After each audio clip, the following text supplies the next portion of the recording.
Welcome back to Why Is This a Podcast? I am your host, Kieran Watts. Welcome to the show. You might remember a couple of episodes ago, I had Christopher Miles on talking about charity fundraising he was doing with an event on Twitch. Well, today I've got two people on to talk about what they do on a social media platform I understand equally less about, which is TikTok. And their new YouTube channel is basically amateur. Please welcome Nicole Darlington and Alexander Ford. Hello, both of you. Hello. Hello. Nice to see you. Thanks for being here. Thanance for the opportunity, and thank you for inviting us. First question, because I'm a 21-year-old trapped in the body of effectively my grandfather. What is TikTok? That's a really, really good question that I don't have the answer to. It's right. Well, fine. We'll cancel the interview. You don't have don't have the answer. I'm buggering off. Right. See you later. I'm all alone now. Well, I am. I got you. Hi. So what? In all seriousness, like what? Well, if you had to answer that question, what would that answer be? I'd say it's because TikTok came from a very, very popular app called Musical.ly, which was when you would film yourself behind the musical backing track and just move with, for example, you have your phone, you move with the phone as the beat in the music changes. Later on, then it was bought by another company and created TikTok, which is essentially it's more of a trend setting sort of app. So creating trends, and then like a lot of people have dance trends. So a lot of people do dancing to music, and then you take a clip from a movie. So for instance, like Lee Evans at the moment is doing really well on TikTok. Not him himself, but his voice. And then people pretend to be like Lee Evans, like Nicole does. She does a lot of Lee Evans stuff. She loves Lee Evans. But that's what TikTok is essentially just bringing out people's creative side in a more simple matter than YouTube. You've got to be very mind creative and create your own content, whereas TikTok kind of gives you the information to do well yourself, if that makes sense. Yeah, and obviously we're going to come on to YouTube later on. So I want to ask you both, what got you interested in TikTok, and what does it mean to you? What's the significance to you, like, personally? You actually got me into TikTok. She would sit there like night and day. That's a lie. She would sit there. She would sit there every evening, just sort of flicking through. And I was like, I hated TikTok when I first looked at it. I was like, I don't understand it. It makes no sense to me. It's such a kids app. And then I thought it was pointless. I thought it was really pointless. I didn't see the point in creating voiceover because I've always been in that, like I said, that creative mind where I create my own content. And then when lockdown hit, I decided to download it, have a little look. And I realized very, very soon that you could have your own creative side in it, like creating your own voice and your own sort of video. And I guess the significance to me is that I've always had a very creative mind. Like I say, I always say to you tonight, I'd be like, that's a video idea. You should do that. Or I'll say to some of my other friends that do TikTok, like, that's a really good idea. And then eventually I spoke to you, and I met another guy called, I got hit up on Instagram by quite a famous TikToker now, isn't he? He's got 2.7 million followers on TikTok, and he approached me and asked me to be part of his influencer team because of some photography thing I did on Instagram. And that's how I started, was because of one, Nicole, but two, I was given the opportunity to produce, mass produce videos and stuff like that through someone who'd already had success, Yeah. So that's what it means to me. It was just, I didn't ever think, my goal was like 10,000 followers, I think, at the time. And then I hit it one of my videos went viral, and it was just going up and up and up. And within like 2 days of this video, I gained 50,000 followers, which was mad, wasn't it? Mad. Just crazy. But it was like over something so silly as well, wasn't Yeah, it? it wasn't a lot of thought put into it, but it No. was. I think that's what it is. I think the things that tend to go viral are the little things, the stuff that really haven't got much thought, like pointless. Exactly. I mean, I think that's kind of a good sort of rule of thumb for social media in general, is that it allows us to share ourselves with others. Correct. And a lot of the time, the smallest or the ostensibly smallest things in our lives are the ones that mean the most to us. So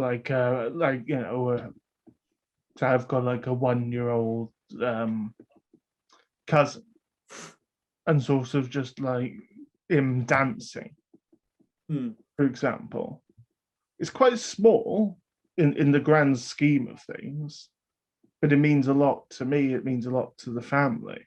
Yeah, but so, then so obviously it's a way of connecting with people. Like you bond over those shared emotions. Exactly. Like I think that's what TikTok is for, is that relatability, that you can create something very like as soon as you said baby, then the first thing I thought in my head is like, okay, a video of the baby, trending sound, and then something like how cute is this, that would blow up instant. But that's my mind now, isn't it? I'm like that with like literally everything now. But it's the simple things made better, but it's still simple, Yeah. And especially when obviously we've got this pandemic, we're missing out on those simple things in pretty much, well, in most respects, for pretty much everybody, we're missing out. So it's kind of like social media, TikTok, Facebook, whatever. It does allow us to kind of share those moments with each other at a time where we can't, experience them face to face in person. Agreed. What does TikTok mean to you, Nicole? To me, I don't really do it, to be honest, but I'd like to go back into it. To me, it's like a way of showing people who you really are. So it's like, it's kind of like, to me, it's kind of like YouTube, but in a smaller version. You kind of express who you are and express the way you feel about the world and everything. You put yourself out there to people that you don't know. And you want people to know who you are and how you express your life and how you spend your life. It's just, I saw it as like a lockdown thing. 100%. I saw to it. Like get because we're all in lockdown and locked away from seeing the world. It was a way of everyone getting their way out into the world. So to me, it's kind of like a small YouTube. And obviously, there's the matter, as I alluded to, of connecting with people. This show just sort of started. I wanted to connect. It was the idea of connecting with people. It was the idea of connecting with people abroad as well, people at home in the UK. It was about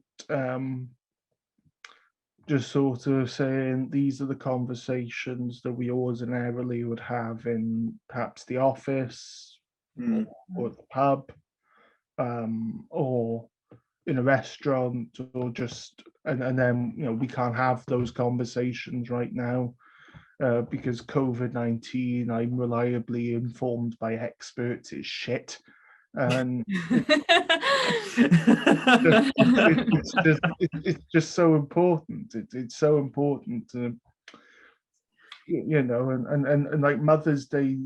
This is the second Mother's Day we've had during the pandemic. I think it was a pandemic. It was declared a pandemic before Mother's Day last year. I'm fairly certain. It was, just before. It was just prior. Just before we got together, which was when COVID started really getting serious in the UK. It sort of just came over in February, and then hint into March, wasn't it? But it sort of then declined through the UK. So you are right. Yeah, it was before Mother's Day. It was then claimed as a global pandemic. And it's so like you've got, I'm a lot of people globally, they're not going to be able to connect with their mothers, but it's awful. And so connection for me is really like why it's important to do stuff on social media. Social media, it can be your best friend, it could be your worst enemy, and whether that's Facebook or TikTok or Twitch, with as Chris Miles and I talked about, or Twitter, it is important. I want to talk about your content. Okay. And I'm sorry I sounded so very, very hostile when I said that. I'm not. I'm just, getting a torch and going, what is this content? Just like, no. No, but what's the focus of your content? There wasn't one. There was no focus at all. It was not to start off with. It was kind of what's everyone else doing. I want to jump on that. That's what I want to do. I want to do the same thing. And then when my following started to, the more I kept putting my personality into these videos, the more following I was starting to gain. And once I think it was about 30,000, wasn't it? That I sort of did my own thing. Yeah. I then sort of had the idea of doing relatable content, but in my own way. So things like my mother used to say to me as a kid that most people, kids can relate to that because their mothers are currently saying it. The older people, 20, 21, 22, their mothers probably said the same thing. And I think mine is more like a comedic, I offer like a real comedic value to my followers. And I think that's why they follow. But that is essentially my content. I just make funny, sort of relatable clips, shall we say, that Nicole is sometimes involved in. That's one of the questions coming up. I wonder how you knew. It's almost as if you had the questions in advance. Never. Next one. What's the next one? Oh, I don't know. You seem to tell her here. You tell us. You tell. With the magic for the audience now. Sorry, guys, we've just broken the fourth wall. Next question. Okay, next question. This is sort of one of the more serious ones. Okay. Important for both of you. I think important for both of you. I think. Okay. Because it's sort of like when you started posting content to, I say TikTok. I also mean social media in general, because obviously you were going to come on to Barely Amateur in a bit. But what were your hopes? What were your fears when you started? What were your hopes, and what are your hopes and what are your fears now? Oh, that's a good question. That's a really good question. When I started, my hopes were to hit 10,000. And that was kind of it. I was like, if I can hit 10,000 and I can prove to people that it doesn't take someone special, it doesn't take someone who has £1 million and a great camera, because everything's on your phone. And then it's really hard to explain, but I was just showing that a random person no one knows can do it. That was my hope. My fear at the time was I would fail and just be putting out all this content and not get anything out of it. Whereas versus now, having the following that I do, my hope is to hit, I said I'm now about 200k by August. I think that's my goal, is 200,000 followers by August. You never know, it might be more, it might be less, but that's my hope.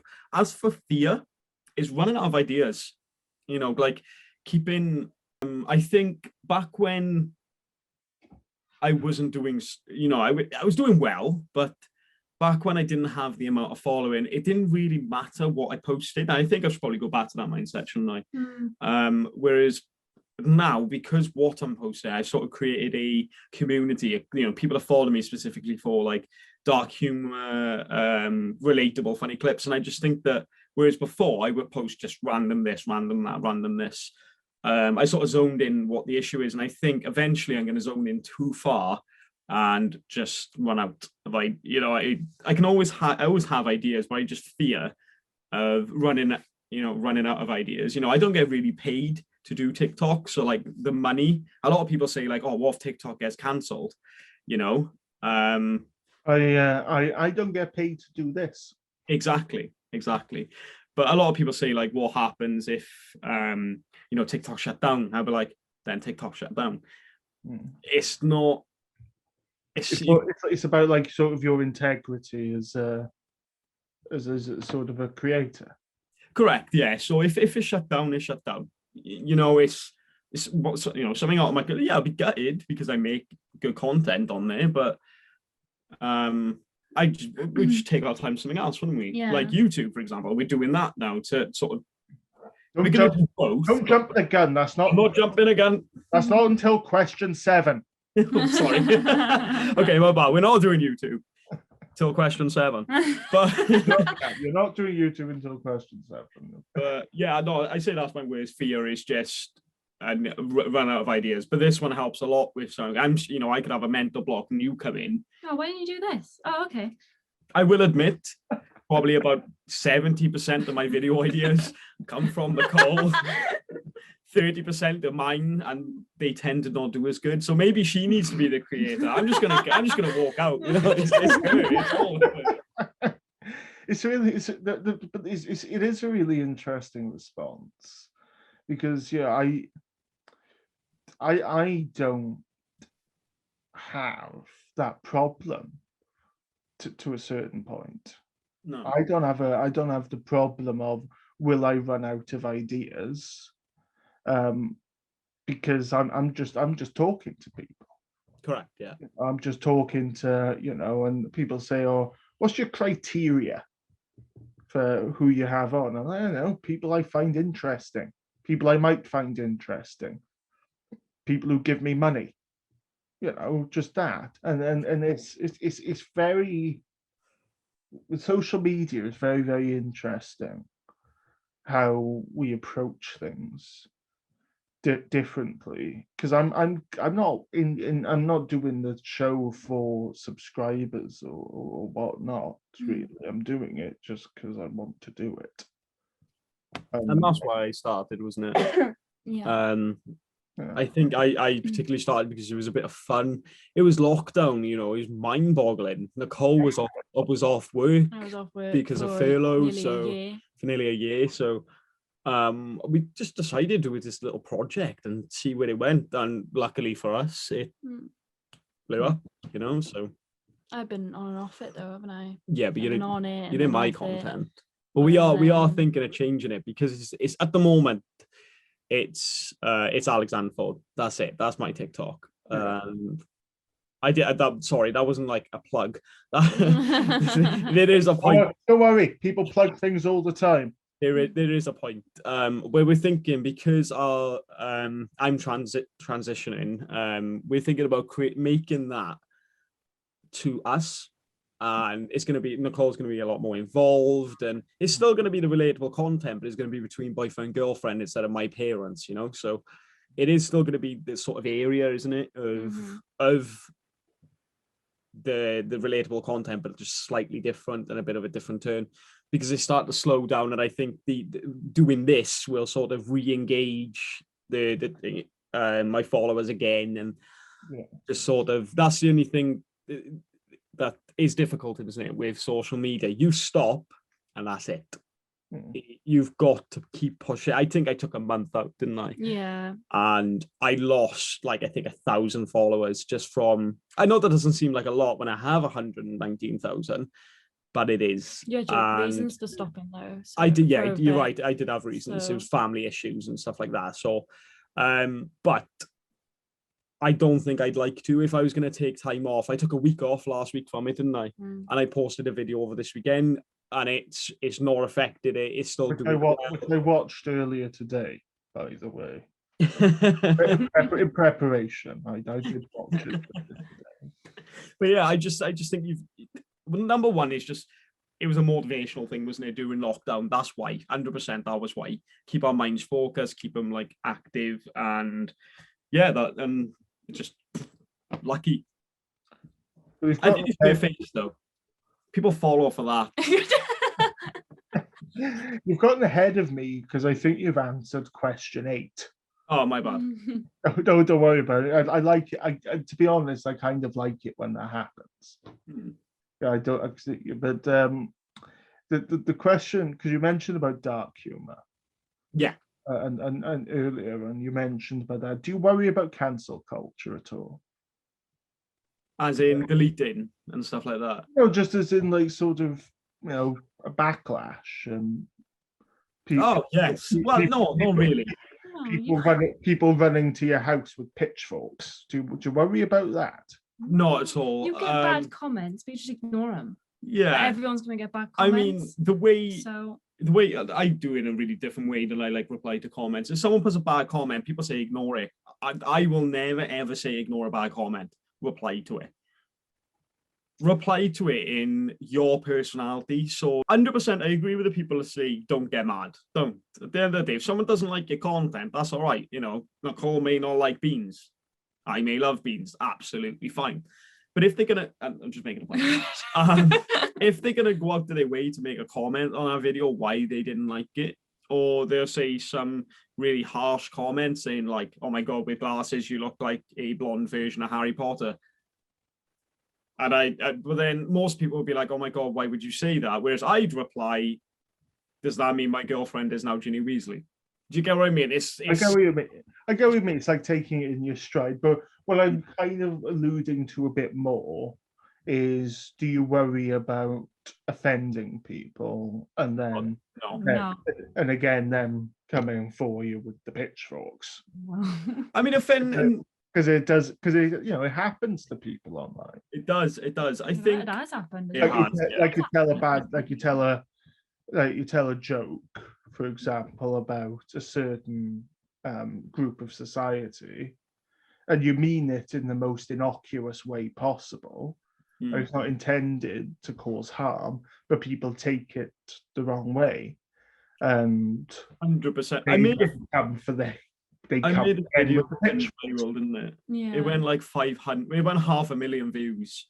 And that, I'm not going to say what video it is. I think it'd be disrespectful to mention it. If you want to go find it, it's absolutely fine. Just have a look on my TikTok. But I made a video and it went viral, and it was it was mixed results. Some people who love dark humor thought, "Oh my god, this is hilarious. It's a joke." People got it. And then other people who don't really understand what my content is, seeing that video for the first time, they went nuts, didn't they? And I had like messages and stuff like that, and I was like, "Look, you have to understand." I was like, "Finn, I'll step back here and I'll say yes, it's a joke, and I'm not deleting it though. I'm standing by my content. At the end of the day, I've made it for a reason. It's funny to me. It's funny to the people that watch it, but I understand that I'll relate to it. I'll be like, right, okay, then. But no, fearing the fact that I might offend someone, not at all. If it offends someone, then it's I might get offended if someone called Nicole ugly, but then someone down the road would offend me. Yeah, no, I know that.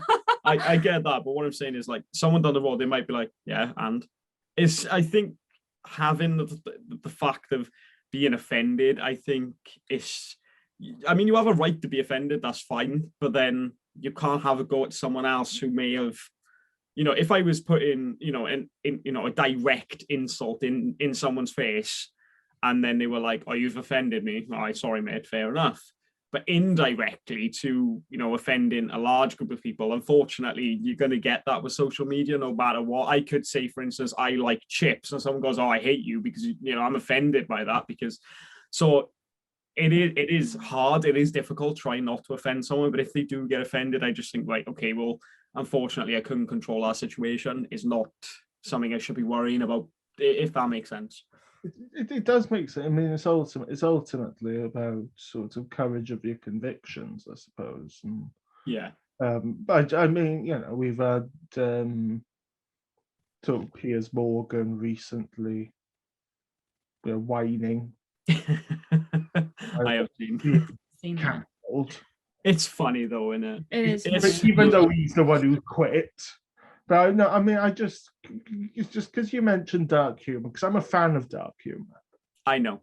I love, you know, well, pretty much all of my favorite comedians are the ones who do dark humor, but obviously they're the ones who generally face the most controversy. Correct. Because of what they say. So I was just wondering, is that whether or not that was something that worried you? Nicole, Yes. you're involved in some of the videos. How do you feel about it? How do you? Obviously, Alex said that you introduced him to TikTok. I did, yeah. How do you feel about being involved in the videos? I personally love it because it might sound really corny, but it's nice for him to involve me in something he loves doing. I made the point of watching a couple of the ones involving you as well. Yeah. I didn't just watch like the last two that Alex posted and think, right, I'm an expert. So I'm glad you love it. I do like it. If I don't like it, I'll say, look, don't post that. Do you have privacy concerns about sort of letting people into your lives to a certain extent? Has that ever been a worry for you? I'd say no. No. They know. Great. On to the next question. Please continue. No. What were you gonna say? I forgot. No, we don't let like everyone know about Our personal stuff. like real personal stuff. So, like the stuff that we post it is real. It is us, but it's a facade of us. Maybe a little bit more of a. It's a version. Yeah, and it's amplified a lot. So it is us, but it's a bit more like. If I went to her and I was like, oh my God, like, you need to change your socks. But in real life, I'd be like, babe, change your socks. But on video, I'd be like, oh my God, your feet stink. Do you get what I mean? It is true stuff that happens, but it's a bit more, emphasized, just like up there, so, but there's loads of stuff going on in our personal life that we would never, ever discuss. Like, of course. Don't you ever use sort of your platform to kind of solve domestic disputes? Like, right, we're going on TikTok now to convince you that you have to empty the dishwasher. Do you ever do that? That would be great. We should start doing that. That's actually, you know what I mean? A really good idea. It will engage people. Like that. Yeah. You're washing the dishes. The reason why I asked that question, I think, and the reason why I didn't have it in the questionnaire I sent you was because I wanted like an honest to God answer. Yeah. Sometimes people over prepare for these things, but the reason why I asked that question is because I'm recording an interview sometimes, and it kind of just hits me a bit, like. I'm letting people into my house. Yeah. Like I am like this is my home office. I am letting people in here. Obviously it's virtual, it's digital, but like people can see me, at home. And that hits me sometimes where I'm like, am I being irresponsible here? Am I being am I giving too much of myself away? Am I giving enough of myself away? Yeah. And that's why I wanted to ask that question, because obviously this is an interview. This is just me talking about everything you're doing. I think the longer you do it,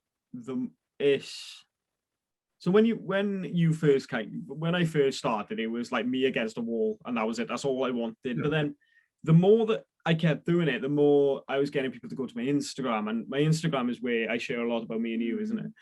So it'd be like, Nicole and I having coffee this morning.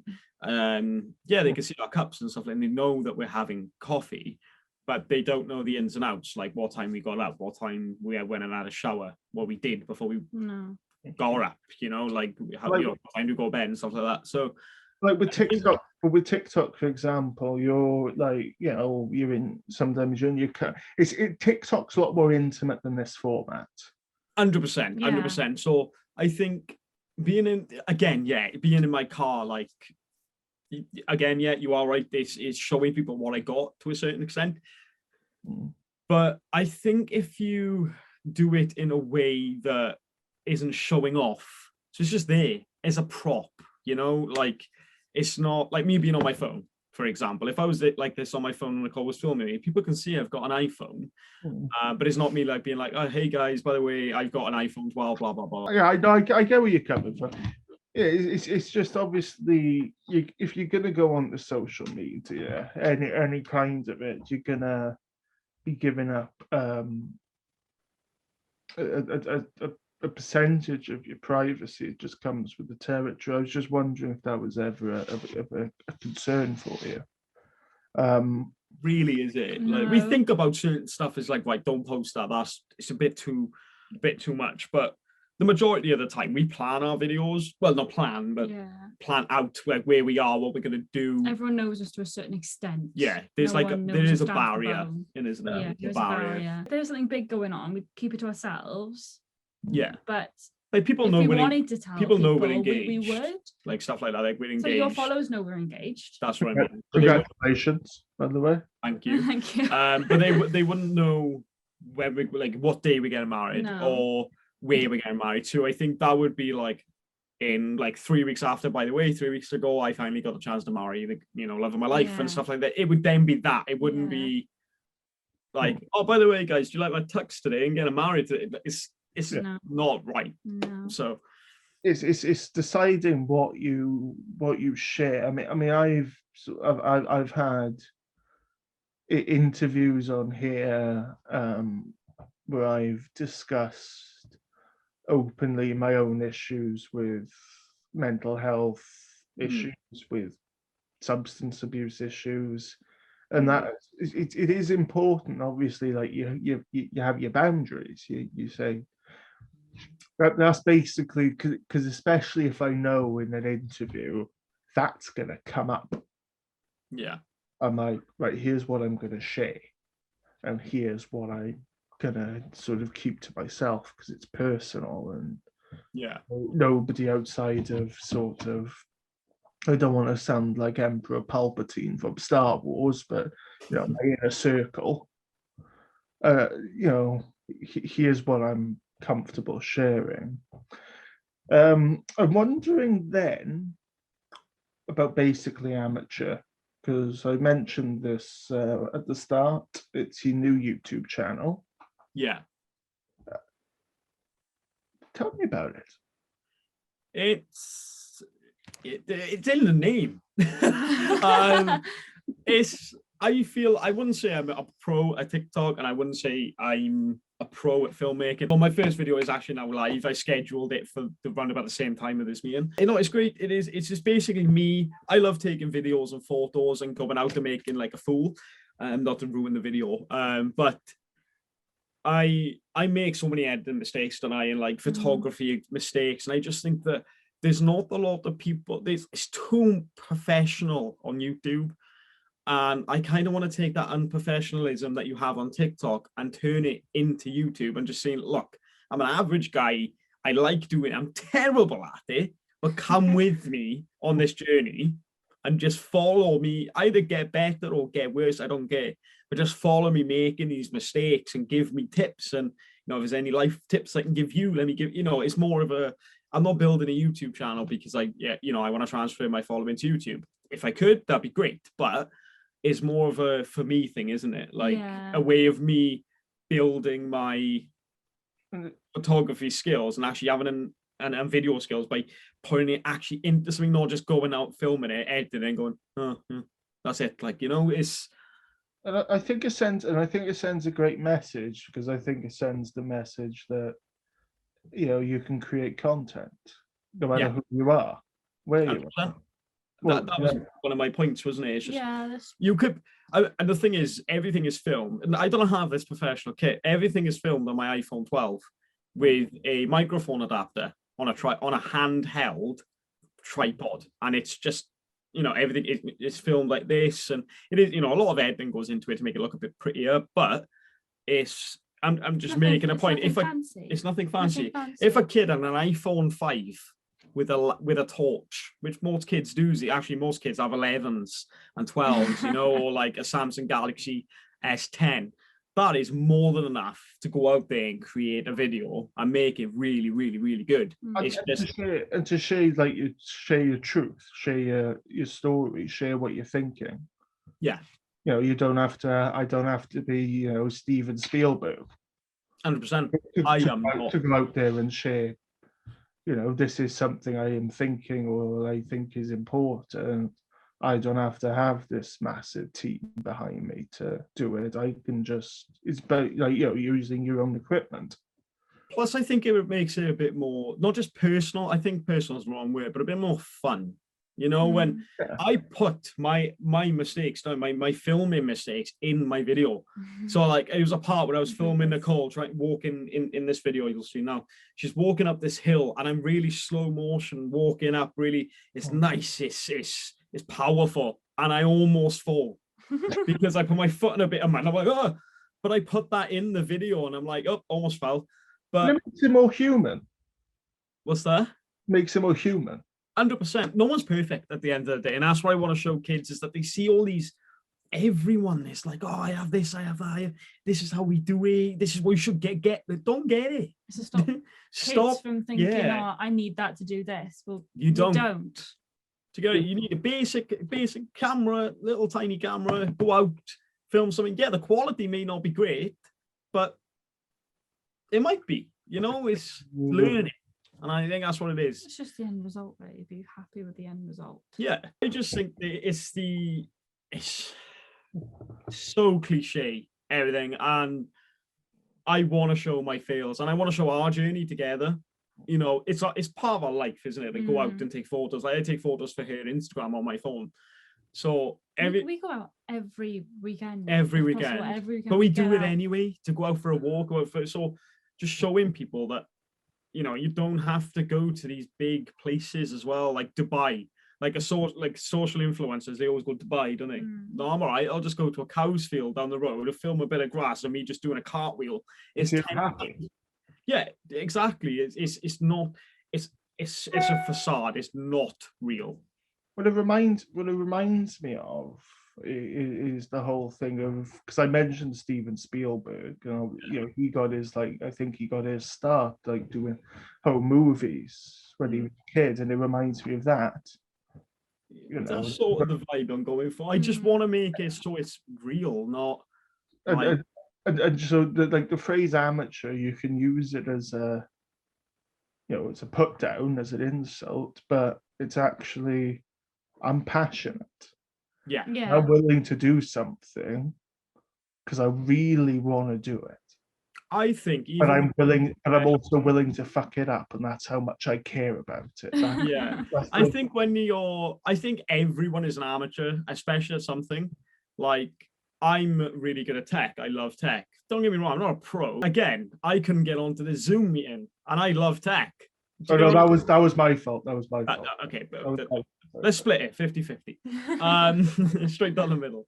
But I just think that you could be pro at something, but you're still going to be an amateur at something else. So, you know, basically amateur, I just think to states, like, don't forget where you came from. Like, even if I do get to the point where I make amazing films, not films, but like inspiring videos, if I do get to that stage, I'm never going to forget the fact that I was an amateur, because my name is basically amateur.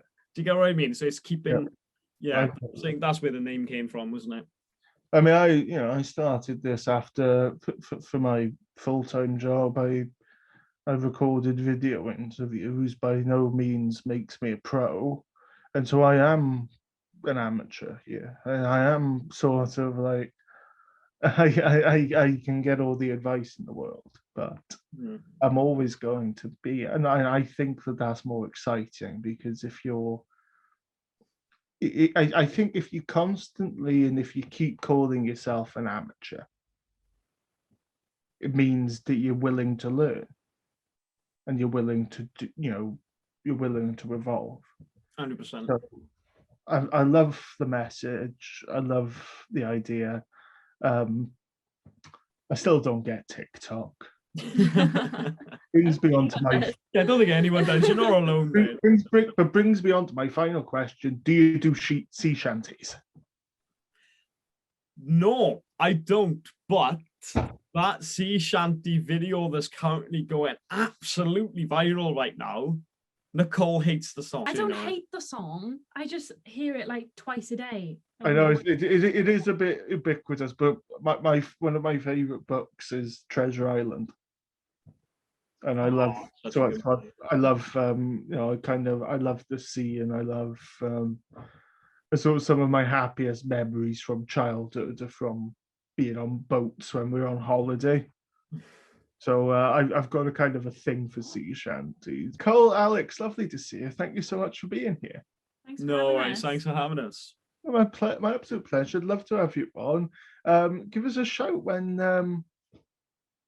about basically amateur. I'd love to see your stuff. I've subscribed.